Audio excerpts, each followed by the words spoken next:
Another day, another reselling scammer, but this time they're sitting in jail where they belong. Welcome back in the channel, everybody. On a Saturday, it is February 24th, 2024, 2/24/24. Interesting. My mom's birthday was last night. I would be remiss if I didn't say I love you, Mom. Happy birthday. A very super young, I can't say the age because you will kill me. Anyways, happy birthday, Mom. Let's jump into this story. This is about Manette Meha from Harris County, that's Houston, Texas, and she has been arrested for aggregate theft aggregate last night, the 23rd, arrested, and it was for theft greater than $30,000, but less than $150,000. So it could be 70, it could be 90, it could be 140, not sure of the amount, and I'm gonna preface this video by saying I don't have a ton of information other than what this arrest says and a lot of stuff that has been told to me third hand. Now, I've never spoke to her or her husband also arrested. I have not followed them. I don't watch their shows. I don't know anything other than what I've seen in the news stories that were written about her before this arrest. She has some stories, which I'm going to show you in a minute, and this arrest and what you guys have sent me in DMs today, yesterday, and months before. So some people with some significant social media followings who I'm not going to name, multiple, 3 at least, maybe 4, have sent me information about this lady and some of the scams that they were allegedly, and I have to say allegedly because clearly they were doing no good in stealing. That's not up for debate. Everyone is innocent until proven guilty in the court of law, but you don't get arrested for this unless you were up to no good. But we don't know what part of her no good, because there's been told to me multiple scams, multiple different types of schemes. So we don't know which ones she was actually arrested for or which ones she was doing or not doing or she might get charged with or might be guilty of. So we have to just preface it with saying that, right? Like, I'm not sure. I'm just going to tell you what's been told to me and what's appeared online. So, arrested for $30,000 to $150,000 in theft. That's obviously felony, grand theft, grand felony. Here in Florida, it's only like $400 you get arrested for like a class 3 felony. And if it's over 1,000, it like jumps up. So you're talking big, big numbers. Not American greed millions, but big numbers. And especially if they can prove 150,000 or they suspect 150,000, generally whatever criminals get charged with, most of the time, there's a whole lot more that we don't know, right? So this could be hundreds and hundreds of thousands of dollars. Who knows? According to my sources, it's far, far more than this number. Okay, so what have I been told that is possible they've been doing? So one is faking a TV show like TLC or History Channel or something and basically messaging people that have social media followings or that they think have money and offering to get them on the TV show in exchange for a payment, like bribing them or blackmailing, not blackmailing, but bribing them like, hey, give me $1,000 and I'll get you on this TLC reality show I'm gonna be on. First of all, that's not how it works. Believe it or not, there are 1,000 production companies in this country who make shows for TV. Like History Channel doesn't make Pawn Stars. They hired a company, a third-party company, and that company produces it and submits the material to History Channel and sells that show to them. They get paid, right? Contracted or for sale or for project. Well, those companies, those thousands of companies all over the country working for History Channel, Nat Geo, TLC, Hallmark, OWN, all these channels, they're constantly out coming up with ideas for shows and emailing people and calling. I've been called and emailed from probably 10, 15 companies over the last few years to make TV shows, pallet flipping shows, reseller shows, you know, picking shows. I actually had a company here from those things who filmed. I put that video and content up for you guys. They filmed a show with me. Whether or not it actually airs, who knows? But they do this all the time. They do not charge you to film. They either pay you for your time in filming and make you sign a contract, or you don't get paid anything, and in the event that the show sells, sometimes you can sign for like a commission. Like if this sells to a Netflix or a Hulu and we get 100 grand, we'll give you 10%, you can make $10,000, right? So that's how that works. You never have to pay to be on the show. Never have I ever heard that, been approached that, asked that, and I know tons of other people who have been approached about shows.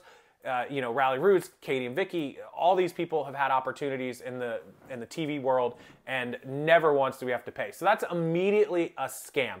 And one person who told me that they approached them asked for $1,000 for them to get them on a TLC show. And in fact, that TLC show, maybe they did or didn't get approached by a company to make a show. It's possible, who knows?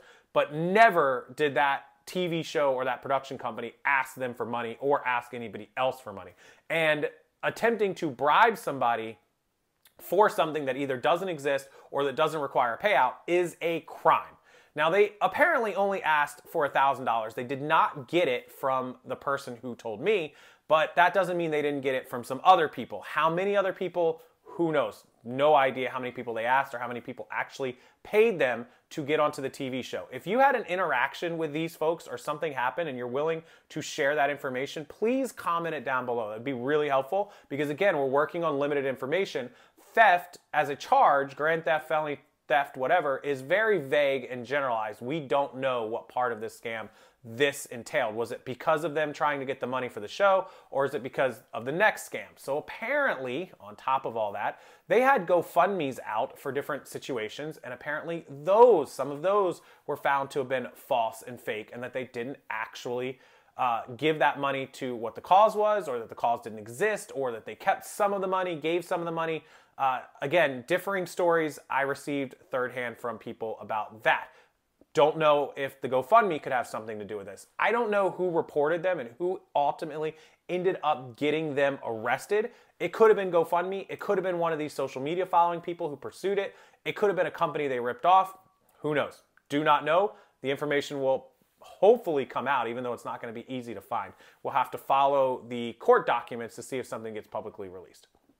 Okay, next scam that I heard about was these news stories, which I'll link something below for you, but we have ones from Canvas Rebel. We have ones from The Voyage Houston. Again, she's out of Houston, Texas.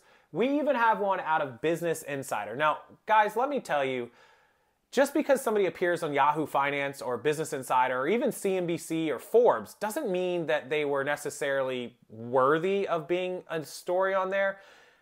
In some cases, and I'm not saying in hers because I don't know, I wasn't there, but I can vouch for this firsthand as well. Companies have contacted me MSNBC actually contacted me. I'll call them out. I believe it was MSNBC. Maybe it was CNBC. I have to look back at my emails. One of the two contacted me and said, do I want a story in their online publication? And if so, I can pay, and they'll put a story up about me. So it's not that I'm doing anything special or that I'm cool enough or good enough or my business is running well enough to be in those news sites. It's just simply they're trying to make money. Like, we need content. Your story sounds cool. For $500 or $1,000, we'll write you up. You'll get publicity. We get a story. Done, right? So you can actually pay to be in a lot of publications. I can't remember exactly which ones it is that offer you to pay. Some of them do, some of them don't. I have to look back in the emails. I promise you I have the emails. On top of that, sometimes there's writers for like Yahoo or Google or CNBC or whatever the site is who just need content. Whether they want you to pay for it or not, they'll come to you just to get content and put it up there, and they don't fact check anything, right? We know what fact checkers, we know the story about that. So in one of these stories about her, they say they checked her receipts and she did $735,000 a year out of her closet. Unless they checked her tax forms, her certified tax forms showing where she paid the tax money on it, like I post here on the videos on my channel and have in the past many times, you didn't fact check her income. You just looked at her little notebook where she scribbled down $735,000 and you ran with it. That's what happens in a lot of cases. Again, I can't say that for sure. I'm totally guessing. But that has happened more times than not that I can count. So this Business Insider story, let me read this to you guys because this is interesting. A 44-year-old mom of 3 made $735,000 in a year from a reselling business she launched using just the clothes in her closet. Guys, if it's too good to be true, it almost always is. It's so hard. $735,000 is a very big number to hit. It's like $2,000 a day, every single day for 365 days in a year. I know that because I know my numbers and I know what it takes to hit that number. It's a lot of work, and generally it takes at least 2 or 3 people to do it. I have 3 people, sometimes 4 between my businesses, and 15 employees / virtual assistants / helpers who help run some of the businesses. So I have myself and Caitlin, the 2 of us working on this almost full time. I have my business partner, Tim, who helps with a ton of the other business stuff. And that's what it takes to hit high 6 and low 7-figure $1 million numbers. $735,000 out of your closet in a house is nearly impossible unless you're running digital services, YouTube, goods, things like that. You need a building. You need 3 storage units like I've had. You need a lot of stuff, a lot of services and businesses going on. That's how you get to those numbers, not out of your closet. It's tough. I don't know what her sales were. I don't know if she really did $735,000. I have my doubts. But let's continue with the story. So this is her. This is 44-year-old Mona Meha of Houston, Texas, who began selling on Poshmark in 2015. Especially in 15, 16, 17, there was no money to be made on Poshmark, right? Okay, she's confident others can have similar success as well, but it doesn't happen overnight. Well, at least she got that part right. Anybody that tells you it's get rich quick overnight is lying to you. So she has 3 children. In 2021, says she did $735,000, the peak of COVID, which would make sense because that was the peak selling year, I promise you. According to documents verified by insiders, selling new, used clothing, home goods, and toys on social media. It's possible. Let's assume that she even did that number at like 20, 30%. Okay, she made 150 to 200 grand. That's really good income, right? It's not millionaire income, but it's really good income. Again, I have my doubts, but who knows? I've been wrong about other things. She says she never invested a single dollar out of her pocket into her business. That's a lie. That's bullshit. I assure you, you don't sell that without spending money. The old adage, you have to spend money to make money, is 100% true. My business takes, tens of thousands of dollars a month to operate. If I'm doing 50, 60, 70,000 in a month, I'm spending 10, 15, 20 grand. I promise you. When I talk about everything we've gone through, I'm still shocked about where we've come to now. She's one of the millions of Americans who are finding ways to make ends meet without relying on a traditional 9-to-5 office job.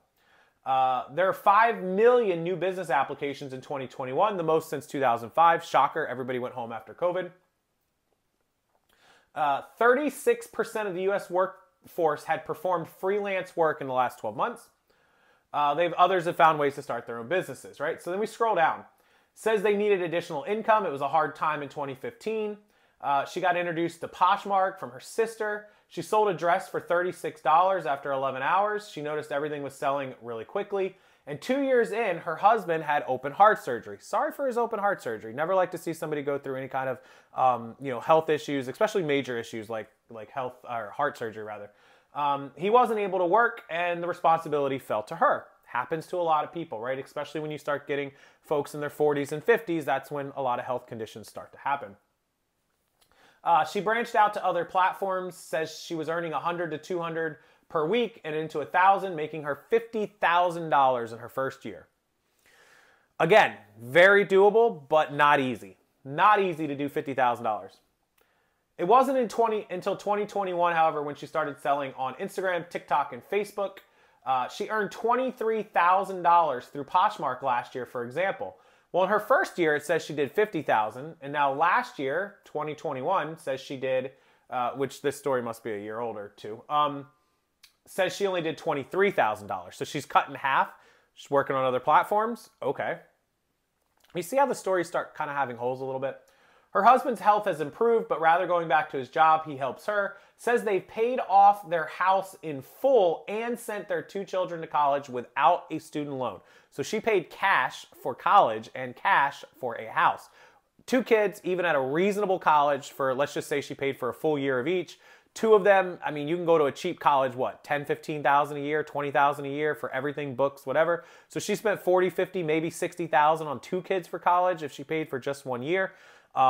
Paid for a house off in cash, even if it's some reasonable, what, $200,000, $250,000 house. You're talking about spending 300, 400 grand in a couple of years. That's tough to do. I'm not going to lie. It's very tough. Meha took her earnings and went to yard sales and clearance sections looking for bargain products.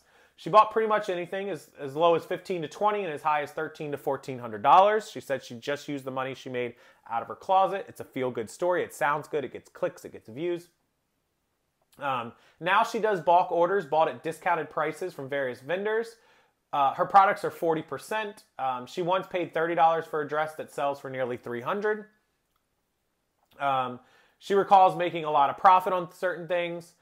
She doesn't think she has particular talent. We're just reading through this, right? And then she says she does 8 to 10 hours doing the bulk of her work, but she's working all day, 24 hours. They now have a 6-bedroom house with an inventory and listing room. That's a big house anywhere look, I've got 4 bedroom, 3 bathrooms. This house is 3,300 square foot. A 6 bedroom house in my neighborhood is like 4,500 to 5,000 square feet. There's one just right across the way from me. That's a $1.2 million house, $1.4 million, something like that. So 6 bedrooms. I have 3,300 square foot, and it's not enough room, but it's plenty of room for us, but not for the business. That's why I have storage units again. And you know, even that 6 bedroom house that I can practically see out my window, 45, I think it's 4,600. I think it's like 4,590. That would be more than enough, but Jesus, that's a $1.2 million, $1.4 million house. If she's got a 6 bedroom house and paid it off in cash, now we're not talking about $200,000 or $300,000 anymore. Even in Texas, we're talking about what, $600,000, $800,000? I mean, at least. I know what this house is worth. I know what that house is worth. So, says she lists at least 100 items each day. Stays up till 3 a.m. Thousands of followers on social media. She says social media and her deals with Torrid and Target are the reason she did $735,000. This is a story Business Insider wrote about her. Just wanted to cover that. She's been arrested. This lady who wrote this big, awesome story about her and thought she was just this amazing person here doing all these great things has now been arrested, bam, for theft aggregate of $30,000 to $150,000. Do we think the lady charged in a grand theft felony scheme in Harris County, Texas, is the same lady who's being honest about paying off a house that I believe is worth $600,000, $700,000, $800,000? I could probably property appraisal search it and find out what she paid for it. I'm not that worried about it, but something that's at least $500,000, a 6 bedroom house anywhere I know of. In this neighborhood, a 6 bedroom house runs you over $1 million. Do we think that's the same lady? Do we think that me saying she allegedly was a criminal is alleged, or do we think she was up to no good and that these stories that Business Insider and these other news sites wrote about her was a lie? That she built up these lies to get these stories written about her in order to build her social media following even more, to be able to make more money. So it's the old story of fake it till you make it. I can think of some people in the YouTube world and reselling who lied about their sales, they lied about their daily income, they lied about a lot of stuff in order to get people over to their YouTube channel, because once they got all those people with the lies over their YouTube channel, they started making money on YouTube, and then they turned that fake it, that lie, into a make it through YouTube, and now they make really good money on their channels and their other ventures because they never really made money reselling, but they used that reselling lie to get to where they are now.